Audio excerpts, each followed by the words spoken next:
So today we're going to break down the sweep phase of the get up, which is a really useful way to work on hip internal rotation. And hip internal rotation is a really important range of motion for gait and movements such as running, but also things like squatting and deadlifting and all those sorts of movements.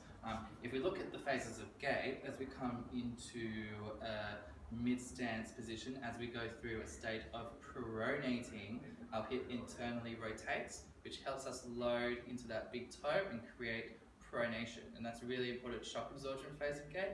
And it also helps us shift our center of mass over the leg to actually prepare us for hip extension and propulsion. So as I'm coming through from here into mid-stance, my hip is internally rotating to help create that pronation and that shock absorption and allow me to shift my center of mass over the leg to get me ready for push-off and create the moment arm to get the glute max to propel me forward. So really important phase, range of motions for runners to have access to, but also anyone who does any lunging, squatting, deadlifting, and all those things as well. So today we're going to use the sweep phase of the get up as an exercise to actually work on hip internal rotation. So the sweep phase of the get up is when we're coming from here into this, and we're sweeping the leg behind us to come into a tripod position where we then hip hinge back and come into a half kneel.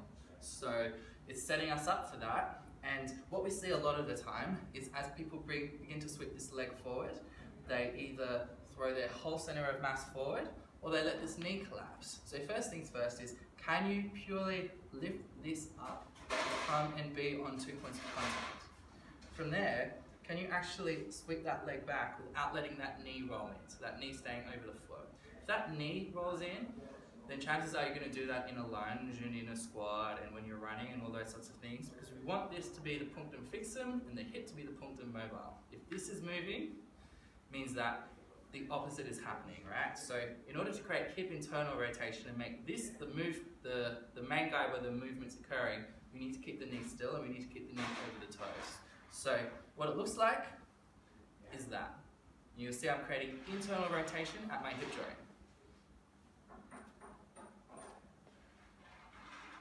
That's the Czech get up variation. The Turkish is exactly the same thing, but with the knee straight.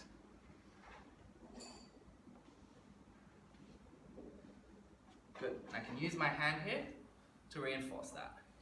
I feel a nice burn in my hip as my hip begins to work in that internal rotation range. If that's too much, then just come down into a side plank version and just begin with the lift and just initiate the motion. That might be all you have access to in your hip joint, so that's where we begin. Just begin to create hip internal rotation on a fixed knee, so the knee isn't rolling and doing crazy things either.